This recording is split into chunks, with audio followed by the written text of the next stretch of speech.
I'm Sherry Peterson. I'm here with Diane Beale. Hello. Diane has spent her life researching, learning, and gaining new insights into a myriad of topics. She's continually expanded her breadth and depth of understanding. Her business, Expanded Learning, highlighted her lifelong pursuit of knowledge, which has morphed into this amazing wisdom she now holds. I wanted to invite Diane today to share some of her perspectives because I see that she's encapsulated so much of what we don't learn in the mainstream media and what is out there, but sometimes just takes a long time to bring together and make sense from. The people that have gone through Diane's material really believe that it has captivated them and kept them into a kind of a trance state for a long time because it's so interesting with an amazing amount of material that you just don't get elsewhere. So welcome, Diane. Thank you. Thank you for inviting me. And I am so excited about this material, about learning in general. I've just always, as you say, I've always, in fact, for years, I tried to avoid working. Just kept going to school. But what has really fascinated me lately are the anomalies. I started stumbling because I travel a lot. I used to teach Spanish and I've traveled all over Latin America. And I started stumbling on all these things, especially in Peru, that didn't make any sense. And these are all true. These are not legends. These are not myths. These are things like, for example, maybe 20 years ago, this miner who was from Argentina was looking for gold in Ecuador and Peru, and he stumbled on these tunnels, these vast tunnels, which are so amazing. I mean, they're wide. They're sometimes as wide enough for a car to go through. And in these tunnels are all these buried treasures. And this guy goes, wow. Well, he was a bit of a adventurer and a bit of an opportunist. So he decided, you know what? I've discovered these tunnels and I claim them for me. I claim all the tunnels underneath all of Ecuador and Peru for me. And what were in these tunnels were what I found interesting is what they call the Hall of Records. I don't know if you've heard of that, but many cultures talk about somewhere hidden in different places on the planet are these Hall of Records, which give us the real history of the planet, which give a lot of, like you say, a lot of things that are never going to show up in history books. But this Juan Moritz guy was not too interested in the Hall of Records. He was looking for treasures and gold and all. And there are actually pictures of him in these tunnels discovering. So I thought, wow, that is so amazing. And then about the same time, about in the 70s or 80s, there was a man called Father Crespi who was from Italy and was sent over to be a priest in Peru, in Ecuador. And all of a sudden, and so he shows up in this place where they didn't even speak Spanish. It was a place where they were the natives, the Wari Indians and the other tribes. And eventually he learned to connect with them. And these tribes just started giving him these priceless gifts.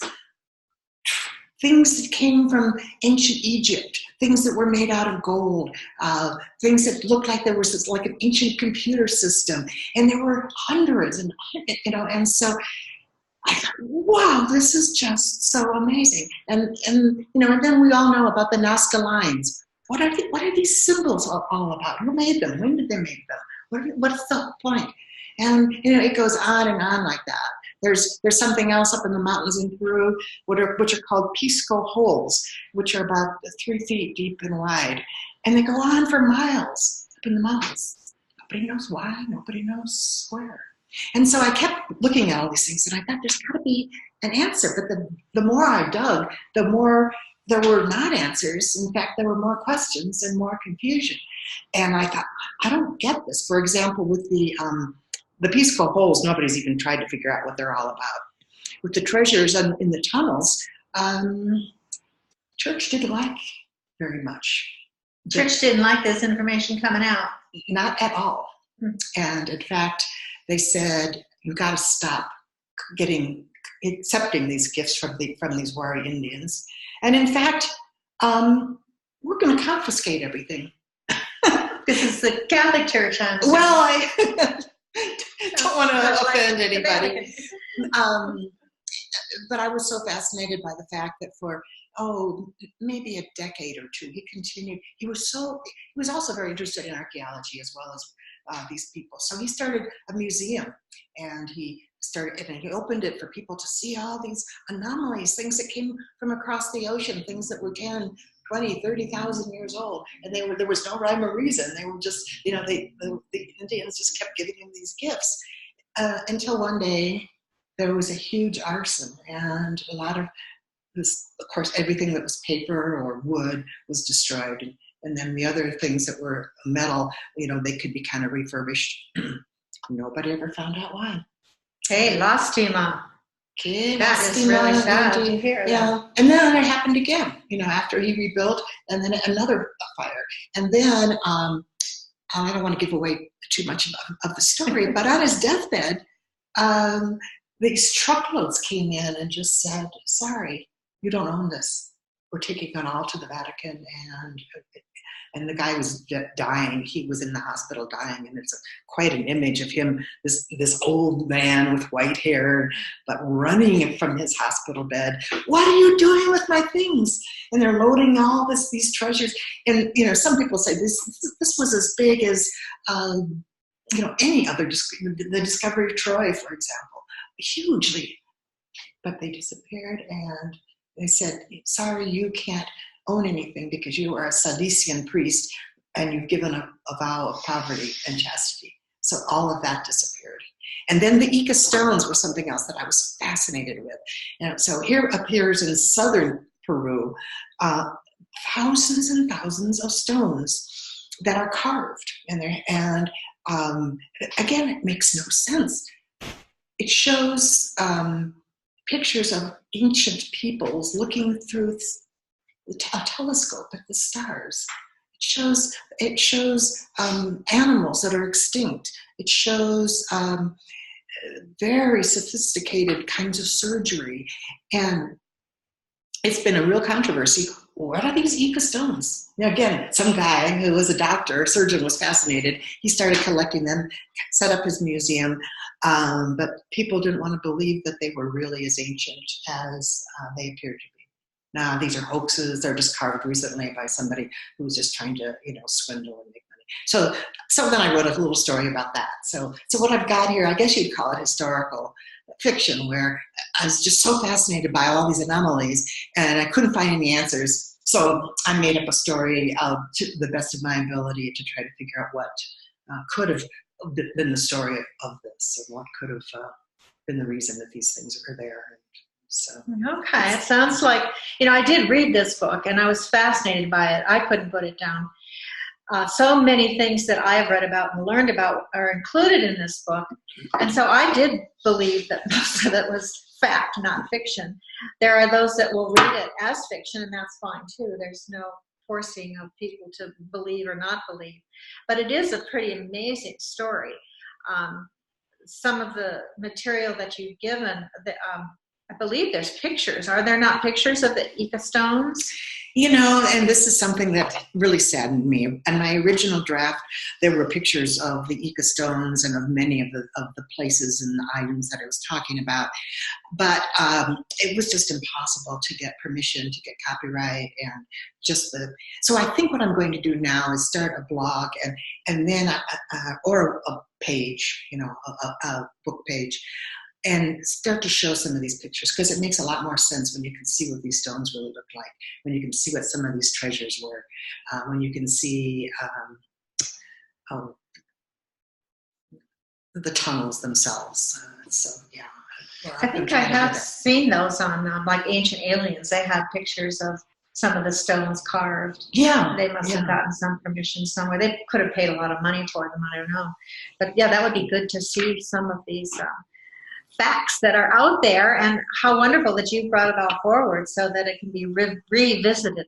You may I really like what you said about, you can just take this as a piece of fiction and, and leave it at that, or you can see that maybe there's some, just, as so many legends, every culture has so many legends.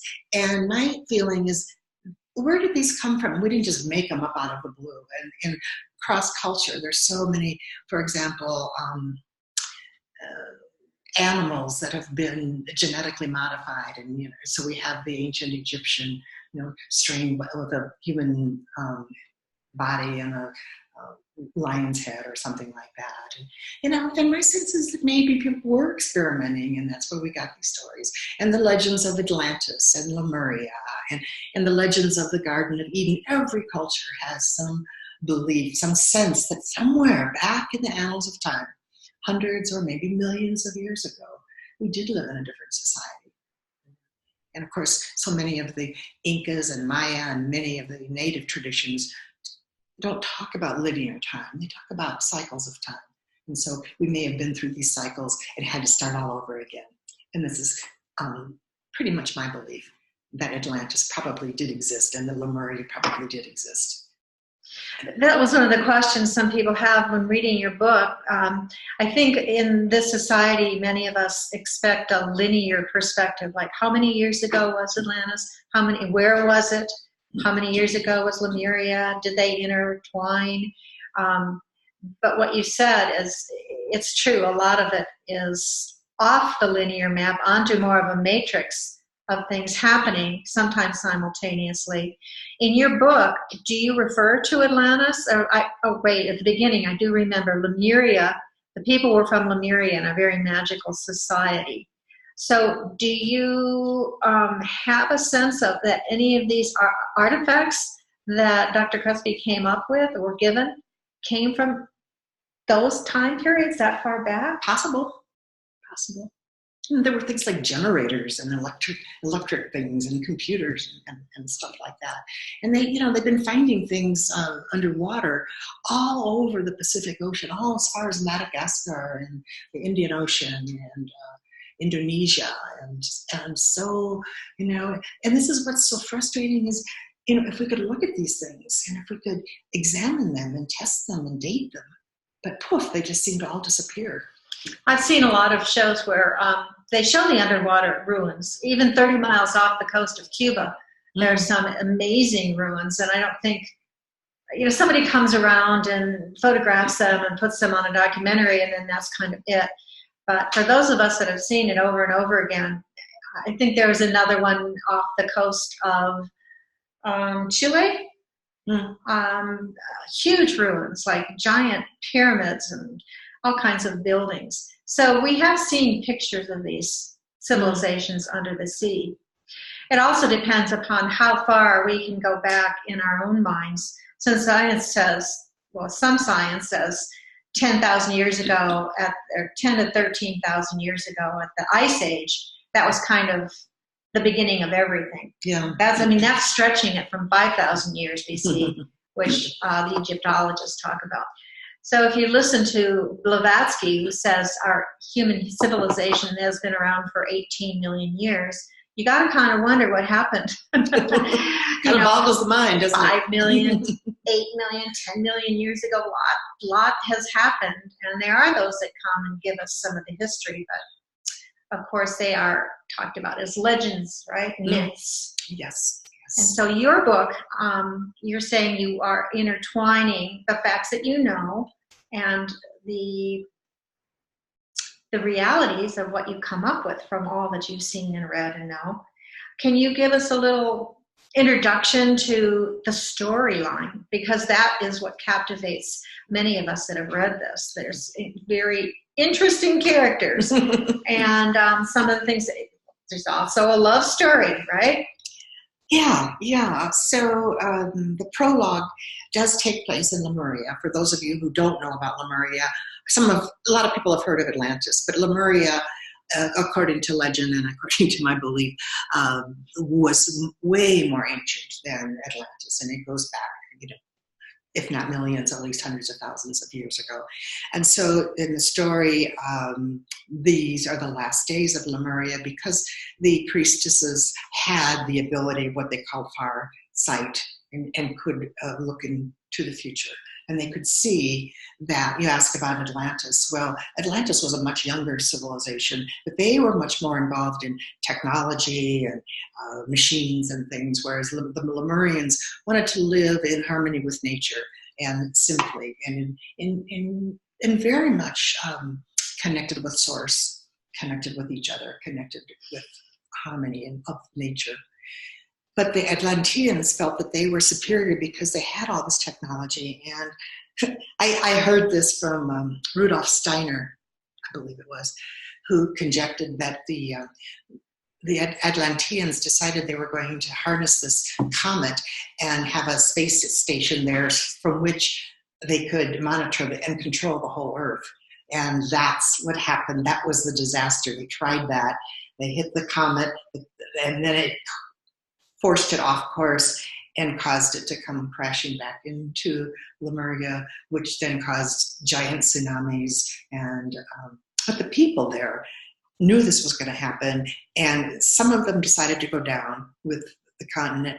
Some decided to go west to Egypt, and some decided to go east to what is now South America. And I don't know if you've ever wondered, but why is it that these pyramids that we see in Egypt are almost identical to the ones that we see in Latin America? I mean, the proportions, the construction, everything. Very, very interesting. So this is my theory: is that some went east to Egypt and some went to the New World, and so that's the beginning of the story. And then it stops, and then the story starts in present time, where this young scientist from Spain is called to come to Ica, Peru, because they're so tired of people calling these stones a hoax. And she has invented this method called thermoluminescence, which is a way to date things that don't have organic material, that you can't use carbon dating. So they said, oh, and she had done a lot of research all over Europe and everything. So she comes to do this, but she's very skeptical, and she is also a little bit bitter because she's had some difficult experiences. She's very ill, and she's been really messed over in her career and in her romance. So she comes to study and to test these stones. And the young man who is the son of the collector, Rogelio, these are the two main characters, and they have this kind of like two north magnetic poles. They have this attraction but this repulsion from each other. And as part of their study, they end up going to all these places to try to figure out, well, why are some of the images on the Nazca lines the same images as on the stones? And then they stumble into this healer, and she tells them about that they need to go to this strange place called Cueva de los Tallos, and they need to go to Lake Titicaca. And so it's a bit of an adventure story as well as I've tried to weave in the facts without it being too, too preachy or too anything like that. So they have a bunch of adventures, and they do find their way into this tunnel, which nobody has been able to find, but this healer, Cantu, from Nazca, who is a native, tells them that if they can figure out these hieroglyphs, they can get into the tunnel. And these tunnels are where they think they can find not just the treasures, but the hall of. May I read a little passage from that? Oh, yeah, please do. I hate for you to give too much of the book away because it's so rich and delicious. I want people to experience it for themselves. But yeah. Please do. What have you got for us? Well, the tunnel was wider, blacker, and colder than they had anticipated. It was musty and smelled of decomposing flesh. Rogelio held his torch in one hand and took Sophia's arm with the other. Be very, very careful. It feels like the floor is covered with something wet and slippery. And yuck! And what are the items scattered on the ground? Probably better that you don't know, he replied grimly. Sophia was making her way gingerly, sliding her hand along the clammy granite wall for support. When she faced the wall directly, the light from her miner's hat illumined a series of hieroglyphs and images of disembodied black hands. He gripped her arm tighter and could feel that she was trembling. And then it goes on, and she starts feeling this sense of something following her. At that moment, she tripped on something and fell to the ground. When she shined her torch on the object, it proved to be a human skeleton covered with gold dust. "Oh God," she screamed. "Yes, you'd better call to your God," a voice whispered in her ear as she felt an arm grasp around the neck from behind, pulling her up, and then something sharp pressed against her back. She looked over at Rogelio. He was being assaulted in the same way. And it goes on and on. Okay, so they're down in these underground tunnels. They find their way down in there. Could any of those tunnels be connected with other tunnels from other countries, or are these just localized tunnels that you're talking about? I have the feeling, and from what I've read, is that there are a series of tunnels spanning the globe, in Europe and in the Russian territories. These that I know are connected at least across Bolivia, Peru, and Ecuador. And they found that in Cusco, which was the ancient capital of the Incas, right underneath what used to be their ancient temple, and then of course it became a Christian church. But if you go down into the bowers of that area, you find yourself in a tunnel which then connects you to these tunnels and all the way across. Of course, you can't get in anymore because it's too dangerous. I did see an episode on YouTube with Emery Smith, who was called as a researcher into a deep tunnel near Ica? No, not Ica. Near Cuenca? Ecuador? Yeah, Ecuador. Mm-hmm. Do you remember any of that, and if that is somehow connected to some of this underground material? Because that was more about ETs, I believe, a ship or some gold or some kind of material that they found there that was very luminescent. I did not see that, but I know that he did research on bodies that were very small, and that they were trying to figure out where they came from and what kind of DNA they had. And,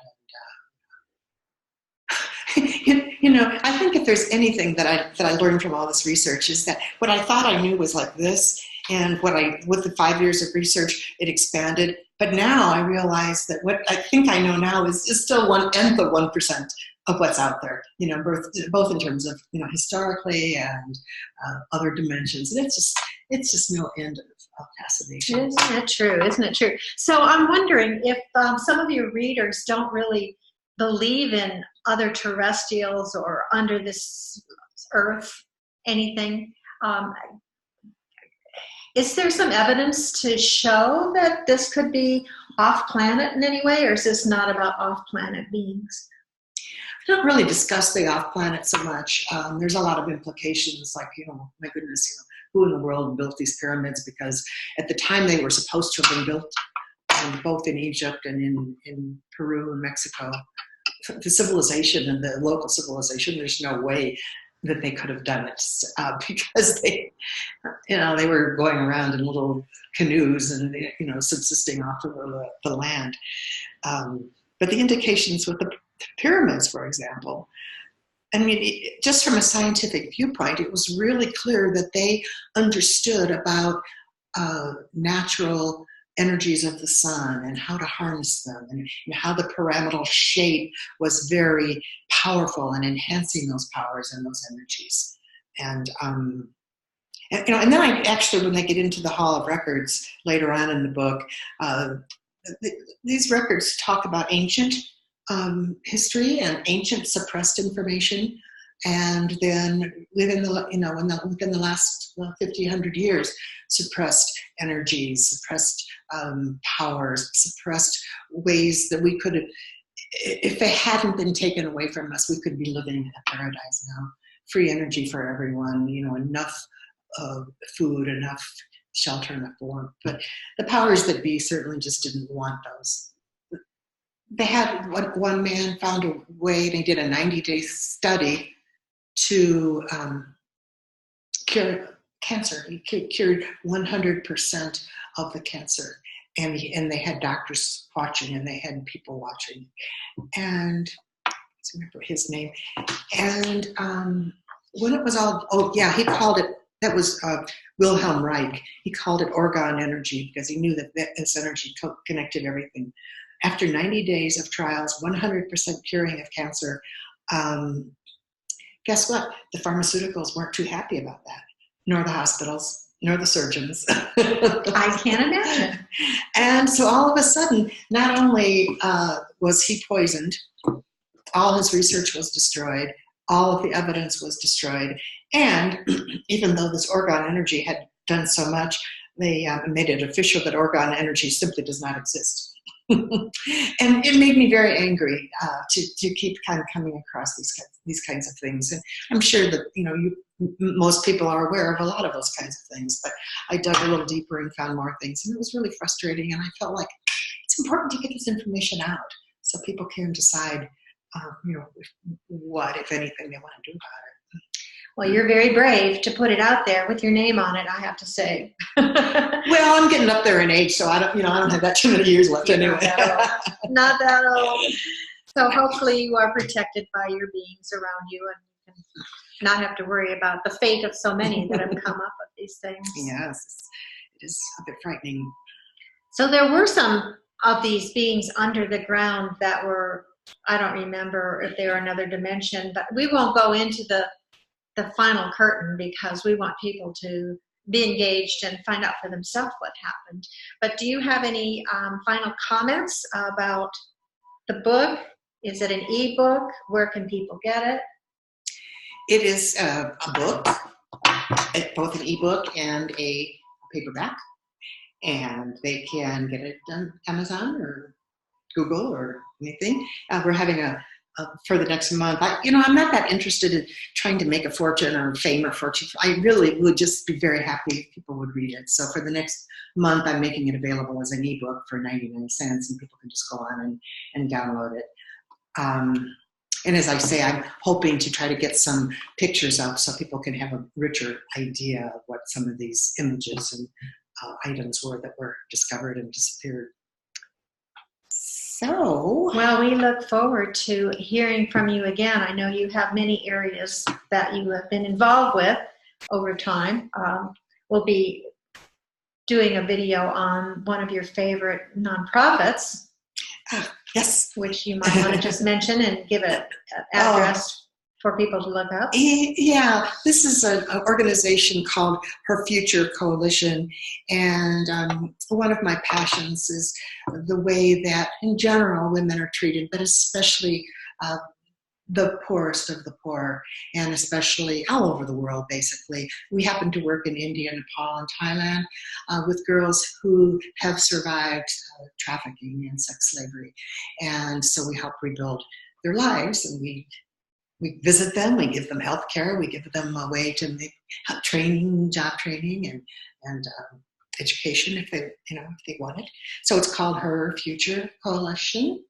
It's all one word, herfuturecoalition.org. Okay. And we just got funding from the Michelle Obama Foundation to help educate the girls. This is such an incredible group of people that are doing such needed work. This is probably one little part of the world because the slavery is everywhere in the United States as well. But this work, go fund them. This is how that foundation works with Michelle Obama. It's going to be a GoFundMe, and then when it gets launched, and we'll let people know about it. And it'll be Okay. So we're Thank excited. you, Diane, for coming and sharing your incredible material with us. You won't be disappointed if you read this. It'll be really exciting. Thank you, Sherry. It was very much of a pleasure. Great.